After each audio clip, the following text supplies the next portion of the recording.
Mi nombre es Jaime E. Ese es mi nombre de autor. Estudié diseño industrial y luego hice un máster en creación literaria en la Universidad Pompeu Fabra. Y escribo narrativa, sobre todo relatos breves, crónicas y algunos ensayos, pero mi terreno es el de la narrativa. Y actualmente trabajo como editor de algunos medios, trabajo para una editorial cretana.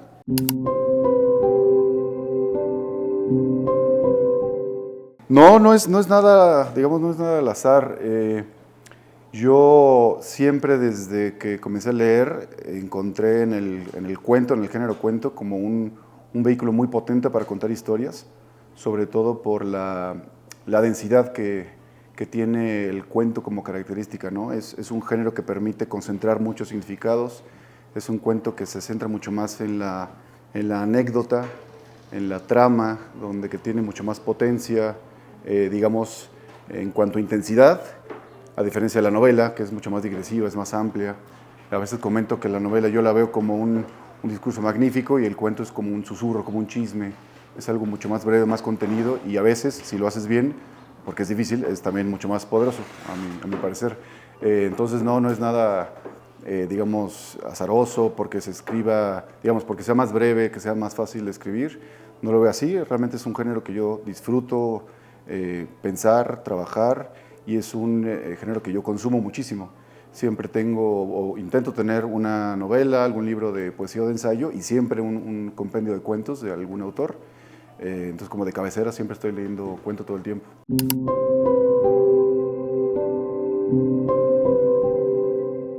Sí, yo tomé un taller en la universidad, un taller de narrativa de Velasco, el Padrino Velasco, y en ese entonces iban a sacar una pequeña plaquette de ese taller.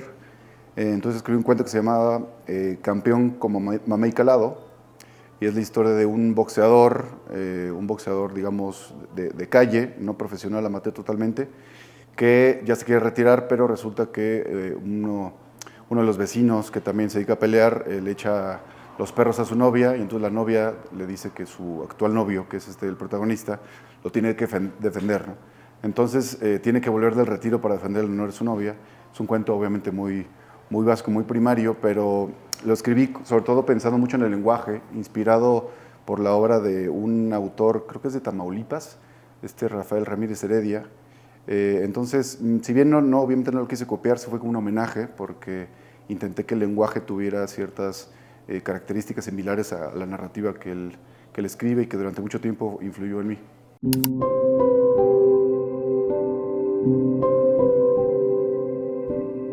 Mira, ¿qué ha influido? No lo sé. O sea, me gustaría que los que más me gusten, digamos, estén ahí de alguna manera en mi narrativa.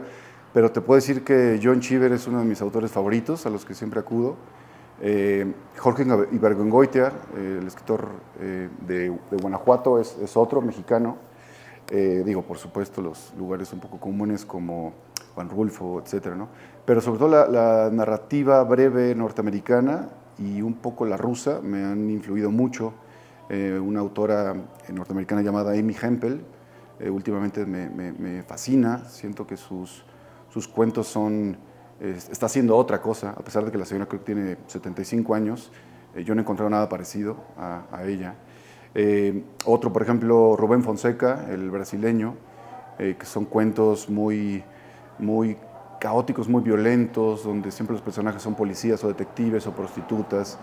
Eh, Esas influencias latinoamericanas como Rodrigo Fresán, todos los argentinos, Ricardo Piglia, César Aira, ese periodo de la vida norteamericana, de suburbios, de los gringos estos de media clase, Cheever hace un universo fantástico sobre esas vidas y esos protagonistas.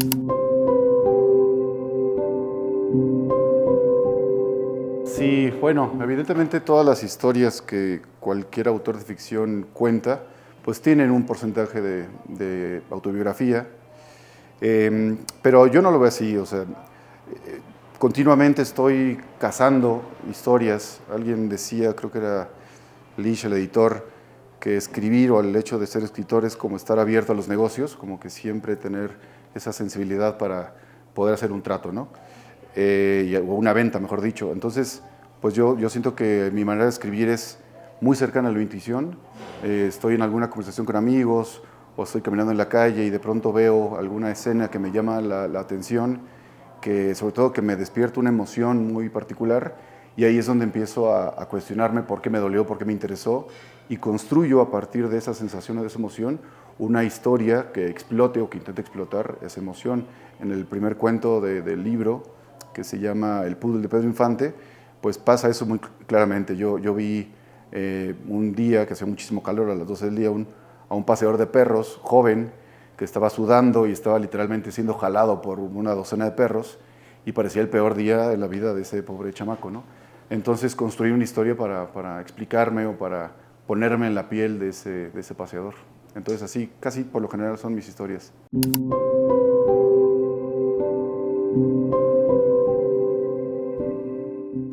Pienso que por lo general yo creo que coqueteo mucho con el fracaso. Me gusta reconocerme en los errores o en las torpezas incluso de mis personajes, y suelo usar algún tipo de humor, sobre todo ironía o sarcasmo, mofa, para explotar esos fracasos, para hacerlos quizá más dramáticos. Me gusta esta definición que alguna vez me dijo un amigo que me leyó y me decía, es que escribes como con un tranquilo fatalismo, como que va a pasar algo terrible, pero no se tiene que narrar desde la explosividad o desde la pirotecnia, sino que siento que las cosas que van lentamente, cuando llegan a un punto de intensidad, esto es más brutal porque no te lo anuncian, ¿no? Es como más bien un cúmulo de situaciones, quizá en lo individual sencillas, pero que cuando se juntan y se suman ya construyen pues un pico de tensión importante. Y entonces, sí, repito, creo que el fracaso es uno de los temas que, bueno, a mí me gusta mucho explotar, pero que tampoco corre el riesgo de ser original. El fracaso en la literatura es uno de los, no sé, amor, muerte y fracaso, es temas recurrentísimos en toda la historia de la literatura, sencillamente pues porque en el fracaso nos reconocemos, ¿no? Nadie, o no todos nos podemos reconocer la victoria, sin embargo todos nos hemos equivocado, y entonces en ese fracaso hay como un acercamiento empático con el otro, con el personaje, y lo hacemos más propio esa historia. Un poco hablando sobre el...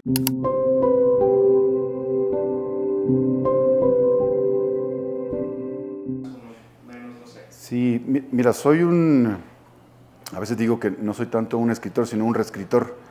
Me gusta mucho hacer versiones de mis cuentos, me gusta mucho ese proceso de donde ya tengo un borrador y escribo un segundo borrador o a veces un tercero, y luego empieza todo un sistema de correcciones en donde mutilo el cuento o de pronto cambia alguna parte de que me parece más interesante explotar, o a veces de pronto en la versión 6 lo tiro a la basura. Bueno, no a la basura digital. Y se queda en el congelador por años, ¿no? Tengo muchos inicios de cuento, muchos cuentos desarrollados que no están publicados y que quizá nunca los voy a publicar, a menos que alguna de esas historias en un futuro, no sé, con otras herramientas narrativas que consiga con los años, sea capaz de contarlo de la manera en la que yo me lo imaginé originalmente, ¿no? El libro anterior me costó más trabajo, fue un proyecto del máster que cursé en Barcelona. Me costó, bueno, escribirlo a lo mejor unos 3 años y medio, quizá, y era un libro más breve que este. Y lo que pasó también, este fue un proyecto de una beca que obtuve, la del FONCA. Pasó que lo escribí relativamente más rápido, por lo menos los primeros 6 cuentos, y después sufrieron modificaciones. Hubo cuentos que iban a integrar el proyecto, pero que decidí eliminar, entonces generé unos segundos. Y aquí, en este caso, el proceso de publicar fue el más lento. Desde meterlo a concursos, primero en cada cuento de forma individual y luego como conjunto, hasta que la editorial Dharma Books sacó una convocatoria para un premio. No obtuve el premio, solo era un primer lugar, digamos, de publicación. Sin embargo, me escribió el editor, me dijo que le interesaba el libro en sí, que si me esperaba publicarlo hasta el siguiente año. Y bueno, no estaba yo para desperdiciar oportunidades y le dije, sí, está bien, el 24. Y bueno, salió a finales del año pasado, sí.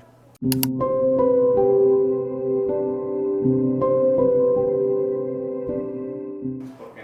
Sí, bueno, te podría contestar como dos cosas. Le puse el título hacia el libro por un capricho, o sea, se me ocurrió ese título antes incluso de saber qué historia iba a contar. Me gustaba mucho el juego de palabras, la aristocracia ganadera como quizá una de las peores aristocracias, una aristocracia bucólica, campestre, que a lo mejor alguien de una monarquía, digamos, de un linaje superior, verían como los nuevos ricos, los ricos de rancho. Entonces me gustaba ese juego de palabras, ese choque de significados de lo que es supuestamente la aristocracia y luego el ganado, ¿no? Algo mucho más pues, cotidiano y, repito, bucólico. Entonces fue totalmente un capricho, incluso mi editor ni siquiera me lo debatió, le dije así se va a llamar porque así se llama. Y la historia la construí ya con el título puesto, que no me pasa muy seguido, al contrario, siempre escribo el cuento y luego estoy batallando por nombrarlos. En este caso fue al revés. Sí es uno de mis favoritos también porque tiene mucho que ver con un familiar mío que me contó un detalle de esa historia que se me hizo muy potente. Yo no había escuchado que sucedía eso al momento de palpar una vaca. Entonces le tengo mucho cariño por ese motivo. Mi tío ya no vive. Es uno de mis favoritos, pero quizá el del Pudul o el de Helio, me divertí muchísimo escribiéndolos. Pasé muy buen rato con el personaje, digamos, fueron como tardes muy sabrosas de escritura. Y entonces le guardo un particular cariño a Helio, y a pesar de que es un cuento de terror, le guardo un cariño muy importante a ese cuento y al de Pudul de Pedro Infante. Quizá también porque con ese me gané un premio y pues el dinerito no está de más.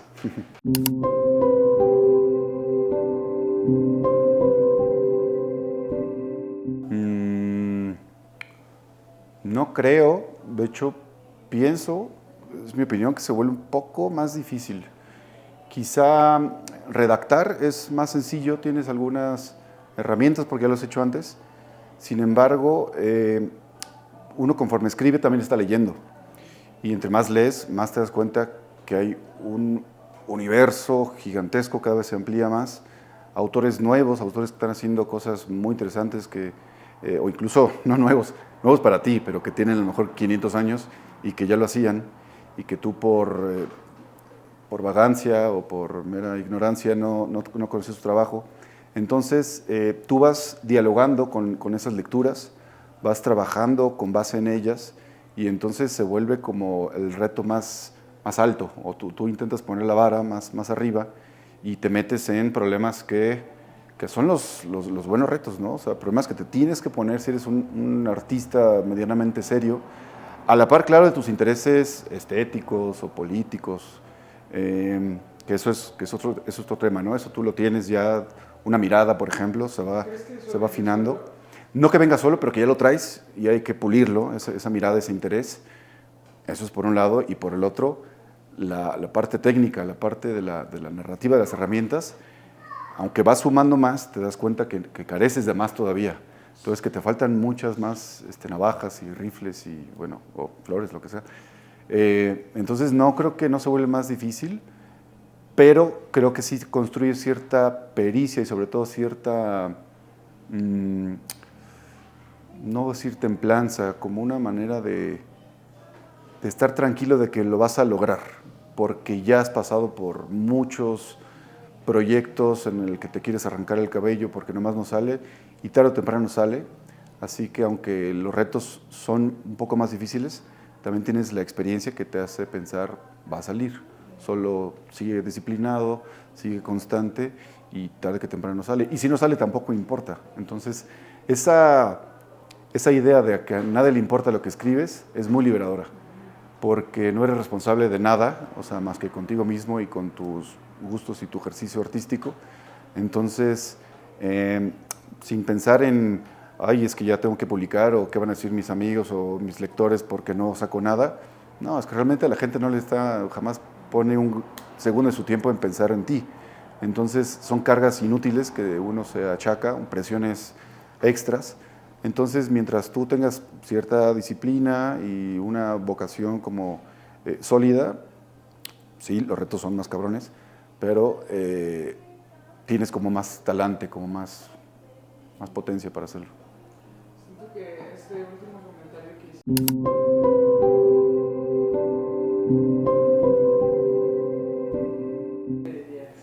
Va a ser una respuesta muy ñoña, pero le diría ponte horarios. Porque muchos, pues sí, a lo mejor, no sé, en mis 20s, yo escribía cuando sentía este impulso, esta emoción de luego leer un cuentazo y me sentaba y escribía, bla, bla, bla. Y luego esa emoción se apagaba y lo dejaba ahí semanas. Y me he dado cuenta con los años que no, que las historias salen con el día a día.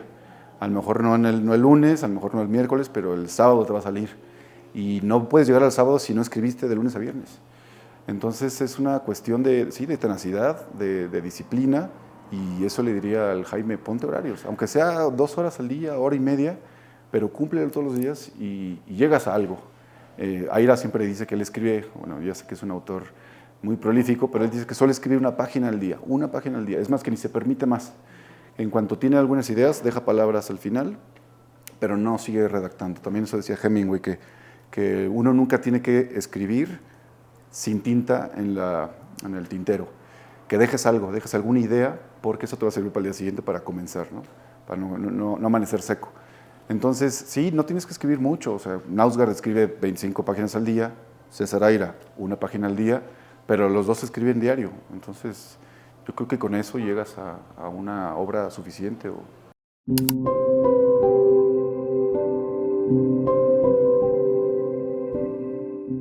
Sí tengo proyectos, a ver, hoy en día tengo 3 historias que siento que van a ser largas y quizá una en particular siento que me puede dar material para una novela medianona o bueno, a lo mejor entre chica y mediana. Sin embargo, todavía no sé. Siento yo que tengo el aliento de un narrador breve que construyo una historia en poco tiempo, en poco espacio más bien, el tiempo no. Sin embargo, me estoy permitiendo algunos recursos narrativos para no contenerme. O sea, en el cuento luego me doy manazos de no, esta descripción sobra, este personaje no va a actuar, entonces quítalo. Y la novela es mucho más permisiva para todo ese tipo de cosas. Entonces, por el momento me estoy dando la libertad de que la historia fluya. Ya veré si lo que queda tiene más o menos forma de novela y se puede pulir para que termine en ese género, o de plano solo van a ser cuentos largos. No tengo prisa, tampoco, digo, si llego a 60 años y resulta que solo escribí puro cuento, yo feliz. O sea, como cuentista me siento muy satisfecho, repito, es mi género.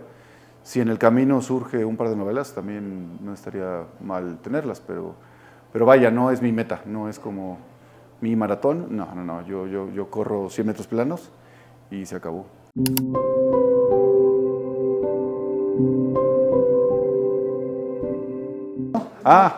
Bueno, sí, el libro ahorita está de venta en la Pessoa y en Submarino, pero ya aparece en las páginas de Gandhi.